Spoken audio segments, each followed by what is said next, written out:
নমস্কাৰ মই আজি বনাম এটা বয়লাৰ ৰেচিপি মই বয়লাৰ মাংস লৈছো আধা কেজি এটা ডাঙৰ সাইজৰ পিয়াজ লৈছো ডাঙৰ ডাঙৰ টুকুৰা কৰি কাটি লৈছো এটা ডাঙৰ সাইজৰ বিলাহী লৈছো আৰু লৈছো দুটা কেঁচা জলকীয়া ফালি লৈছো আদা আৰু নহৰু লৈছো এক চামুচ অকমান পিছি লৈছো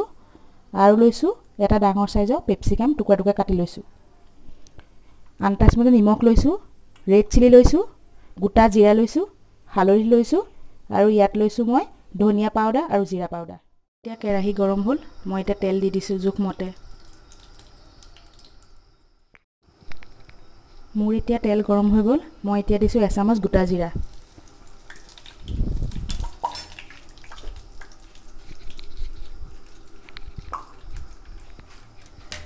এতিয়া দিছো মই কাটি থোৱা পিয়াজ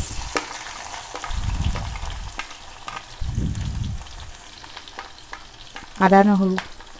আৰু জলকীয়া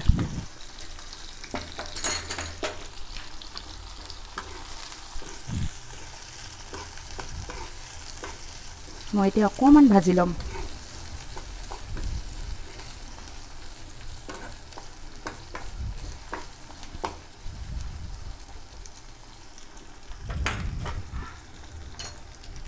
এতিয়া মই দিছো কাটি থোৱা বিলাহী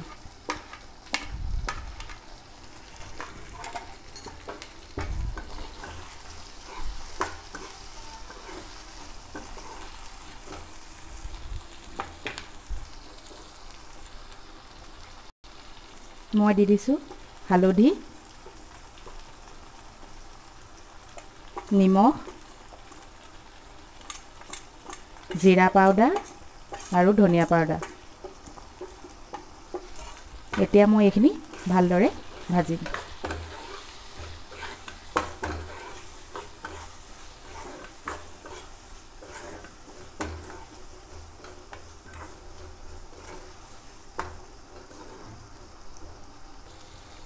মই এতিয়া লৰাই দিছো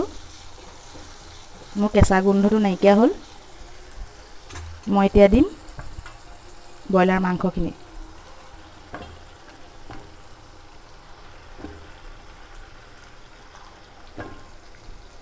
এতিয়া মই ভালদৰে লৰাই দিম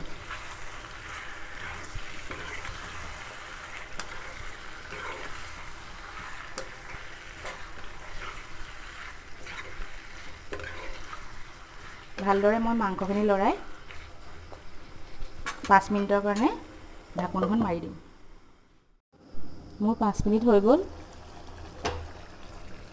মই মাংসখিনি ভালদৰে লৰাই দিম মাংসৰ পৰা পানী ওলাইছে এতিয়া মই দি দিম কেপচিকামখিনি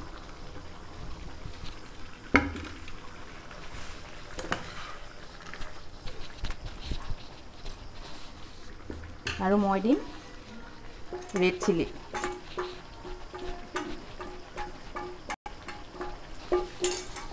এইখিনি দি পেলাই মই পানীখিনি শুকুৱালৈকে ভালদৰে ভাজি থাকিম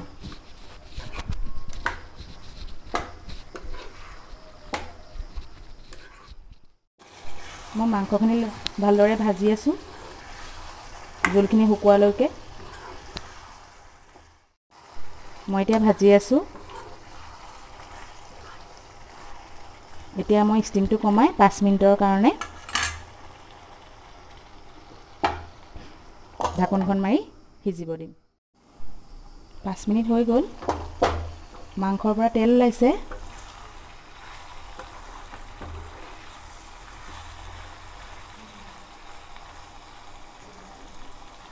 মই এতিয়া লাষ্টত অলপমান গৰম মছলা দি দিছো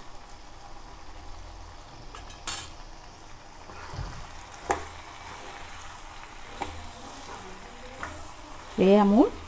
বয়লাৰ মাংসৰ ৰেচিপি ৰেডি